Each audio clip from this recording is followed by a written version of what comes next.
사도신경 함께합니다. 전능하사 천지를 만드신 하나님 아버지를 내가 믿사오며 그 외아들 우리 주 예수 그리스도를 믿사오니 이는 성령으로 잉태하사 동정녀 마리아에게 나시고 본디오 빌라도에게 고난을 받으사 십자가에 못 박혀 죽으시고 장사한 지 사흘 만에 죽은 자 가운데서 다시 살아나시며 하늘에 오르사 전능하신 하나님 우편에 앉아 계시다가 저리로서 산자와 죽은 자를 심판하러 오시리라. 성령을 믿사오며 거룩한 공회와 성도가 서로 교통하는 것과 죄를 사하여 주시는 것과 몸이 다시 사는 것과 영원히 사는 것을 믿사옵나이다. 아멘. 찬송 456장입니다.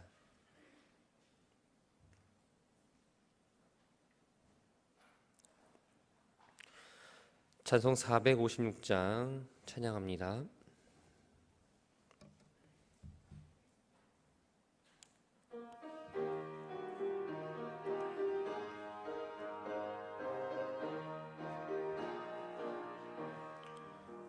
거친 세상에서 실패하거든 그 손못 자국만 져라. 고된 일 하다가 힘을 얻으니 그 손못 자국만 져라. 그 손못 자국만 져라. 그 손못 자국만 져라. 주가 널 지키며 인도하시니 그 손못 자국만 져라. 내가 어둠 속을 걸어갈 때에 그 손못 자국만 져라. 주가 참 평안을 내게 주시리 그 손못 자국만 져라. 그 손못 자국만 져라. 그 손못 자국만 져라. 주가 널 지키며 인도하시리 그 손못 자국만 져라. 내가 부활의 주 따라가려면 그 손못 자국만 져라.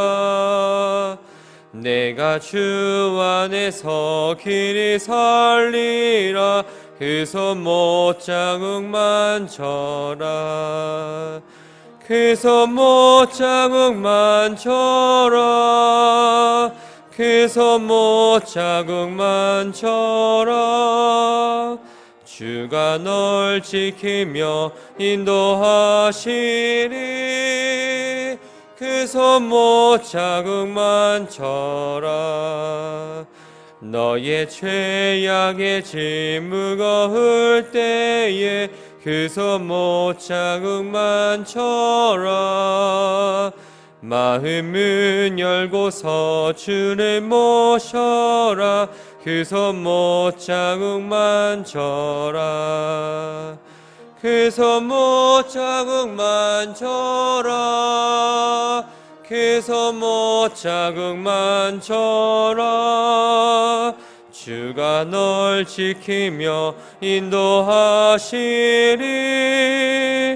그 손못 자국만 져라. 구약성경 느헤미야 제2장 1절부터 마지막 절까지의 말씀을 교독하겠습니다.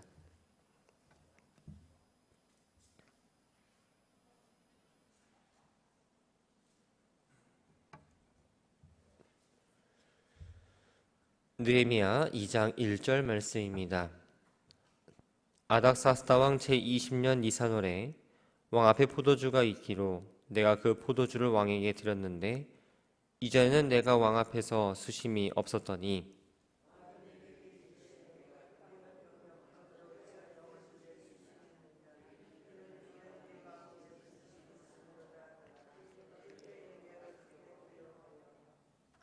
왕께 대답하되 왕은 만세수를 하옵소서. 내 조상들의 묘실이 있는 성읍이 이제까지 황폐하고 성문이 불탔사오니 내가 어찌 얼굴에 수심이 없사오리까 하니,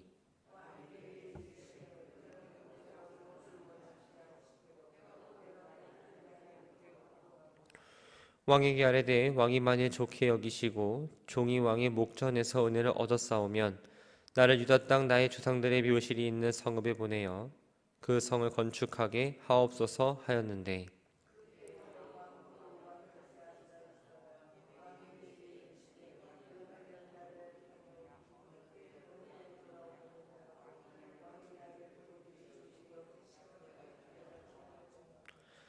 내가 또 왕에게 아뢰되 왕이 만일 좋게 여기시거든 강 서쪽 총독들에게 내리시는 조서를 내게 주사 그들이 나를 용납하여 유다에 들어가기까지 통과하게 하시고,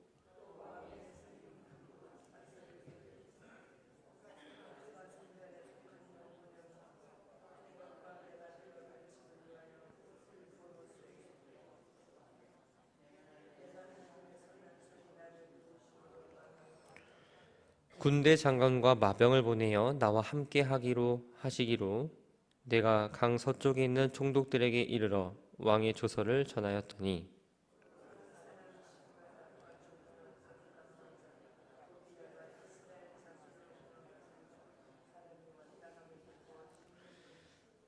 내가 예루살렘에 이르러 머무른 지 사흘 만에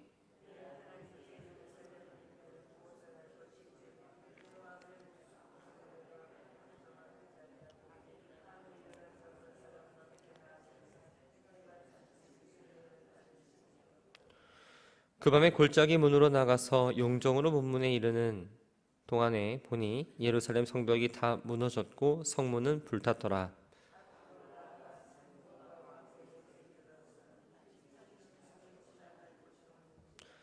그 밤에 시내를 따라 올라가서 성벽을 살펴본 후에 돌아서 골짜기 문으로 들어와 왔으나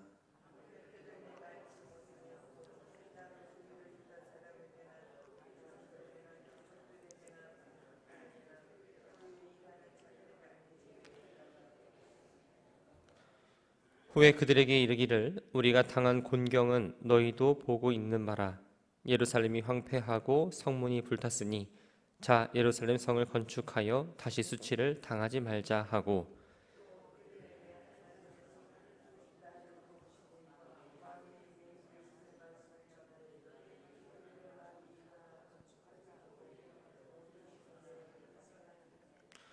호론 사람 산발랏과 종이었던 암몬 사람 도비야와 아라비아 사람 게셈이 이 말을 듣고 우리를 업신여기고 우리를 비웃어 이르되 너희가 하는 일이 무엇이냐, 너희가 왕을 배반하고자 하느냐 하기로,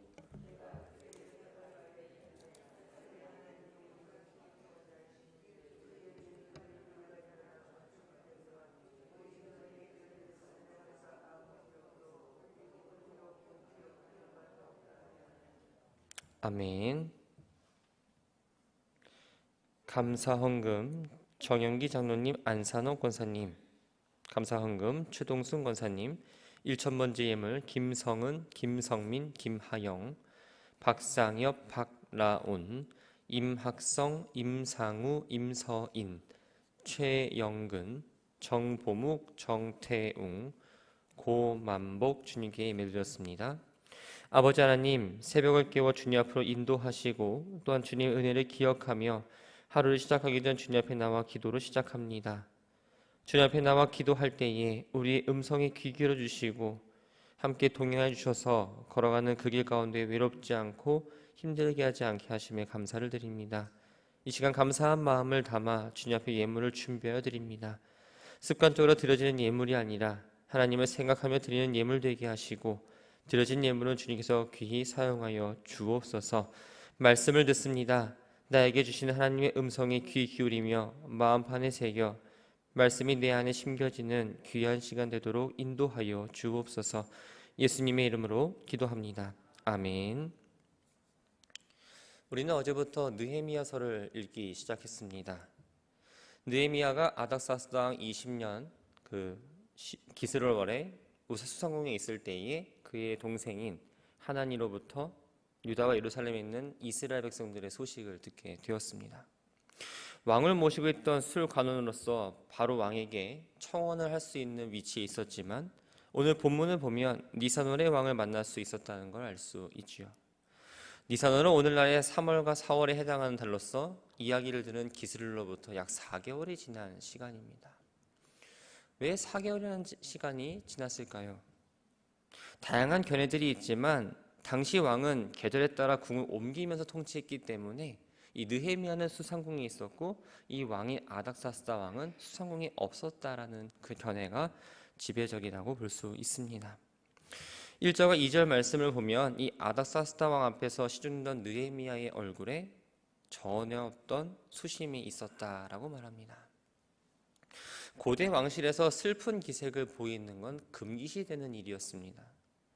특히 페르시아 제국의 역사를 보면 그 시종이 왕에 대하여 굳은 표정을 지었다는 이유로 사형을 당한 기록이 있습니다. 절대군주였던 이 아닥사스다 왕 앞에서 느헤미야가 슬픈 표정을 지었다는 건 목숨을 잃을 수 있는 그 중죄에 해당되게 합니다. 그러나 느헤미야는 지금까지 왕을 아주 정성껏 모셨고 늘 웃었던 얼굴인 것 같습니다. 그렇기 때문에 이 아닥사스다 왕은 수심 있는 얼굴을 하고 있는 이 느헤미야를 보고 그 이유가 무엇인지를 묻습니다. 느헤미야의 왕의 물음에 크게 두려워합니다. 신하는 개인적인 자신의 일로 인해서 왕에게 어떠한 근심을 보여서는 안 됩니다. 언제나 밝은 모습으로 기쁜 모습으로 왕을 섬겨야 했죠. 근데 그렇게 왕이 나에게 물어봄으로써 내가 과연 신하로서의 도리를 잘했나라는 생각이 들었을 겁니다. 뿐만 아니라 이 아닥사스다 왕은 예루살렘 중건을 중단시킨 사람이었기 때문에 혹시라도 나로 인해서 자기들의 동족들이 큰 어려움을 겪지 않을까라는 그 두려움이 있었기 때문입니다. 느헤미야는 왕에게 조국을 위해 간청할 기회를 찾고 있었습니다. 그러나 왕 앞에서 일부러 자신의 근심을 드러내면서 그 기회를 찾은 것 같지는 않아요. 단지 그의 마음속에 이스라엘의 회복에 대한 어떠한 마음의 걱정이 있었기 때문에 그 마음을 더 이상 숨길 수가 없었던 겁니다. 왕의 물음에 자신의 얼굴이 왜 수심이 가득한지에 대해서 이렇게 이야기합니다. 3절 말씀을 보면 내 조상들의 묘실에 있는 성읍이 이제까지 황폐하고 성문이 불탔기 때문입니다. 느헤미야는 왕 앞에서 자신이 가지고 있는 근심을 아주 솔직하게 털어놓았습니다. 진실을 말함으로써 자기뿐만 아니라 자기의 동족들이 위험에 처할 수도 있었습니다. 그러나 느헤미야는 하나님의 주권을 믿고 진실로 대답했던 겁니다. 느헤미야는 예루살렘을 단지 예루살렘에 문제가 있습니다 라고 표현하지 않고 내 조상들의 묘실이 있는 성읍이라고 간접적으로 표현을 합니다. 당시 고대 근동 사람들뿐만 아니라 이 페르시아의 왕도 조상들의 묘소를 아주 중요시 여겼다는 것을 깨닫고 그렇게 말을 돌려서 한 거죠. 왕은 느헤미야의 이야기를 듣고 무엇을 원하느냐라고 이야기합니다. 무엇을 원하느냐? 이 말은 왕이 느헤미야를 신뢰할 뿐 아니라 느헤미야에게 도움을 주겠다라는 어떠한 사인이었습니다. 그런데 느헤미야는 이 왕의 호의적인 말에 왕이여 내가 이렇게 필요하오니 저를 좀 도와주세요 라고 바로 이야기하지 않고 그 순간 잠시 하나님께 기도를 드렸습니다. 자신의 기도가 응답되었다는 그 생각되는 그 시점 가운데서도 바로 자신의 요구를 이야기하지 않고 다시 한번 하나님의 뜻을 구했던 겁니다. 하나님께 기도한 느헤미야는 왕에게 적극적으로 자신의 요구사항을 이야기합니다. 가장 먼저 무엇을 요구했습니까? 자신을 예루살렘에 보내서 이 예루살렘 성을 중건하게 해달라고 청원을 합니다. 느헤미야가 어떻게 보면 이 요구는 무모할 수 있습니다. 과연 자신의 이 요구가 들어질지 안 들어질지는 모릅니다. 왕이 요청에 대해서 흔쾌히 승낙해주면 너무나 감사한 일이고 혹시라도 승낙을 해주지 않아도 하나님께서 어떤 계획이 있으시겠지라는 어떤 그 마음의 믿음이 있었습니다. 그런데 그때 왕이 요청하는 때에 6절 말씀을 보면 왕후도 왕 곁에 있었다라고 기록합니다. 당시 아닥사스다 왕의 왕비는 다마스피아라는 사람입니다. 이 사람은 왕의 국사를 결정할 때에도 관여할 만큼 막대한 결정권이 있던 사람이었습니다. 하나님께서는 느헤미야를 통해서 이 예루살렘을 회복하고자 하는 이 일에 막강한 영향력을 가졌던 이 페르시아 제국의 왕후의 마음까지도 사로잡으셨던 겁니다. 아닥사스다 왕이 느헤미야의 청을 허락합니다. 전혀 의외의 결과가 일어났습니다. 사마리아 방배 르훔과 심세의 고소를 듣고 이스라엘 자손들의 그 예루살렘 성벽을 재건하는 일을 막았던 사람이 바로 이 아닥사스다 왕인데, 이제는 오히려 느헤미야 요청을 받아들여서 이 예루살렘 성의 중건을 허락했다라고 볼 수 있지요. 왕의 이 허락을 수령을 하고 이제는 이번에는 중건과 관련해서 구체적으로 왕에게 요구를 하나하나 하고 있습니다. 왕의 귀환이 떨어졌다고 해서 느헤미야가 예루살렘으로 쉽게 갈 수 있던 건 아니었어요. 이스라엘 대적들은 이스라엘을 부흥케 할 느헤미야의 예루살렘 귀환을 결코 달가워하지 않았습니다. 그러므로 왕의 특별한 배려가 없다면 이 느헤미야의 귀환은 정말 어려운 일이 됩니다. 뿐만 아니라 예루살렘의 성의 중건도 마찬가지입니다. 성을 중건한다는 건 내가 성을 다시 세워야지 어떤 의욕만 가지고 할 수 있던 게 아니었기 때문에 왕에게 구체적으로 이야기하게 된 거죠. 먼저 강서쪽 총독들에게 내리신 조서를 자신에게 달라고 합니다. 그래서 그들이 나를 용납해서 내가 유다에 들어갈 수 있도록 도와달라고 말합니다. 당시 페르시아는 엄청난 영토를 갖고 있던 나라였습니다. 그래서 관할을 하기 위해 20개의 지역을 나눠서 총독들이 다스리게 됐는데, 이 총독들은 지역을 다스리면서 행정권도 또한 사법권도 있었고 뿐만 아니라 재정적인 것도 쥐고 있었습니다. 나름의 자치권을 가지고 있었지만 중앙왕실에서 내린 명령은 그 지역의 이해관계에 상관없이 다 지켜야 하는 법이 있었습니다. 뿐만 아니라 이 느헤미야의 귀환은 종교적 목적이 강했던 어떤 에스라의 귀환보다는 정치적 목적의 성향이 더 강했던 귀환입니다. 그런데 페르시아 제국은 수많은 민족들로 이루어졌기 때문에 상호 간의 어떤 견제가 심했던 지역이었습니다. 따라서 왕실의 후원을 받고 있는 이 느헤미야의 귀환은 인근 통치자들의 어떠한 시샘을 받을 수 있었고 견제가 있을 수 있었기 때문에 유다 땅에 무사히 들어갈 수 있게 해달라고 어떤 왕에게 조서를 부탁했던 거죠. 두 번째는 예루살렘 중건과 자신이 거할 집을 짓는 데에 필요한 제목들을 확보할 수 있게 해달라고 산림 감독에게 조서를 내려줄 걸 요청을 합니다.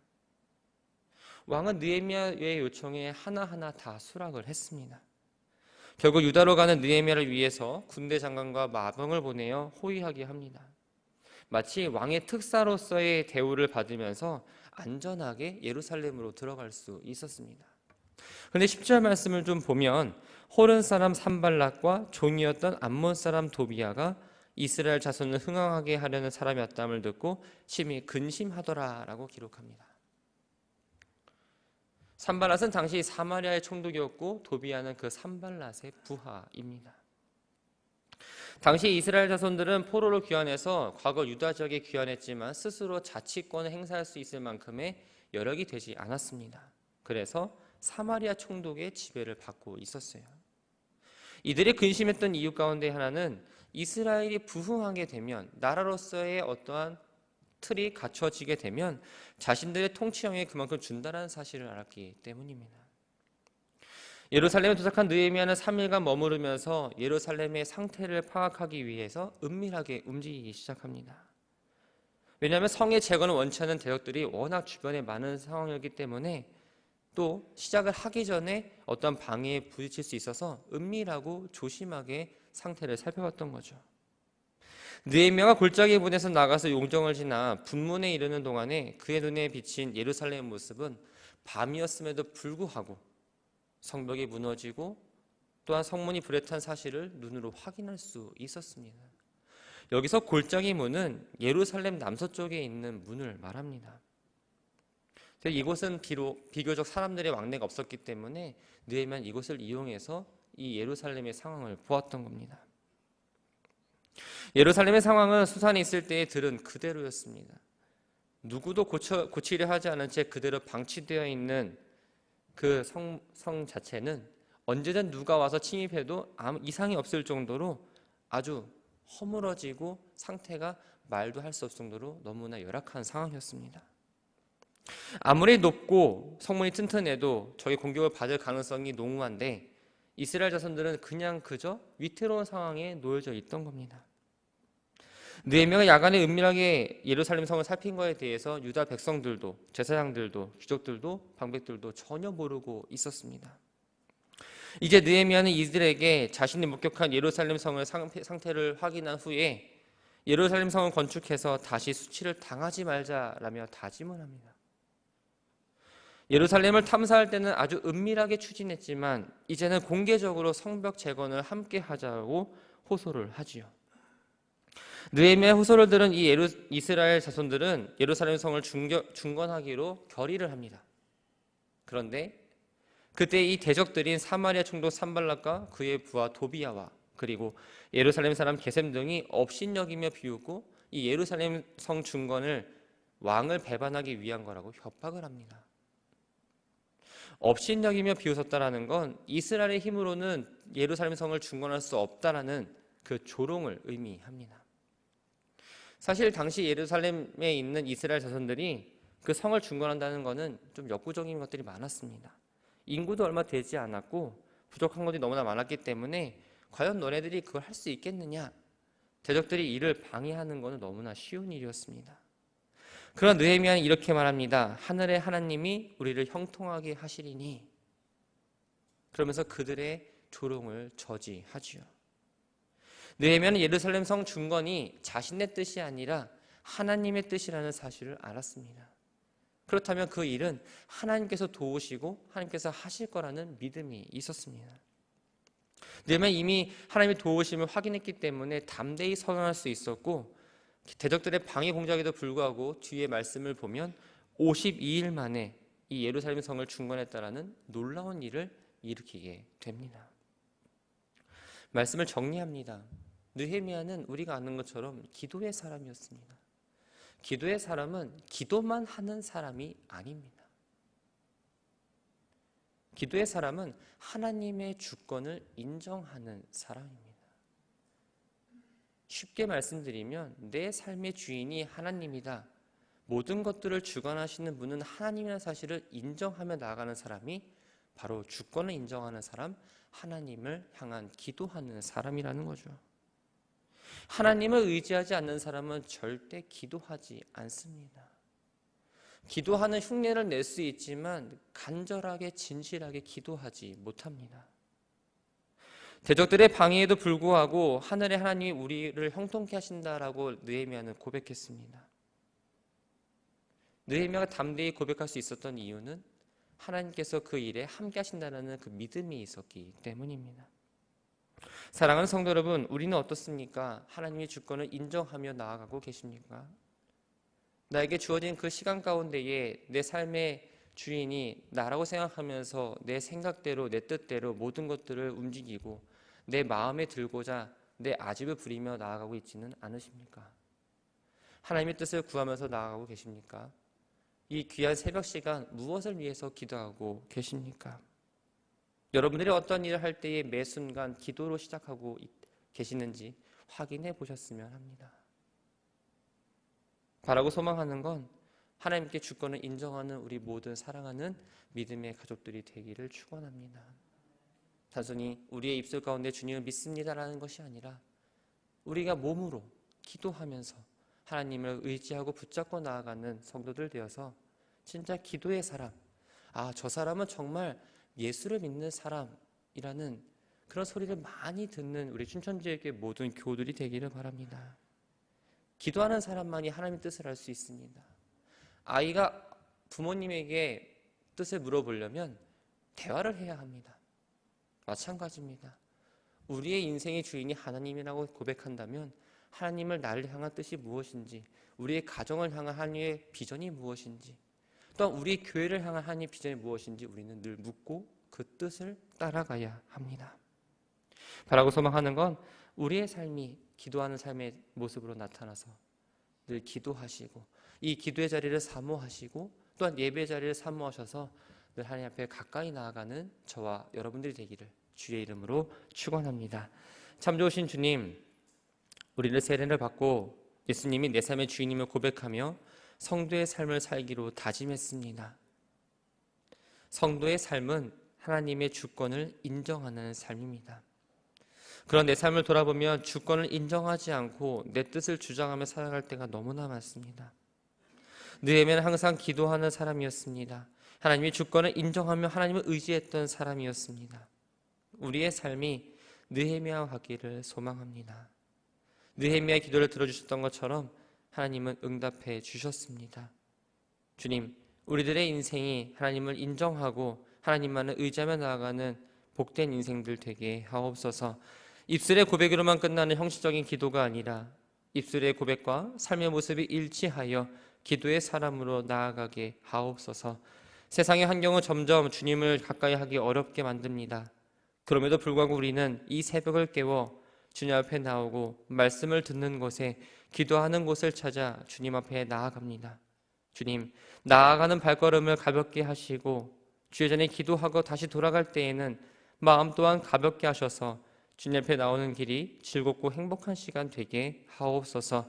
이 시간 부르짖어 주님 앞에 기도하는 사랑하는 성도들의 음성들을 들어주시고 하나님과 늘 소통함으로 믿음이 견고해지고 또 하나님의 뜻 가운데에 잘 걸어가는 믿음의 성도들을 붙잡아 주옵소서. 감사드리며 예수님의 이름으로 기도합니다. 아멘. 하늘에 계신 우리 아버지여, 이름이 거룩히 여김을 받으시오며 나라가 임하시오며 뜻이 하늘에서 이루어진 것 같이 땅에서도 이루어지리이다. 오늘 우리에게 일용할 양식을 주시옵고 우리가 우리에게 죄 지은 자를 사하여 준 것 같이 우리의 죄를 사하여 주시옵고 우리를 시험에 들게 하지 마시옵고 다만 악에서 구하시옵소서. 나라와 권세와 영광이 아버지께 영원히 있사옵나이다. 아멘.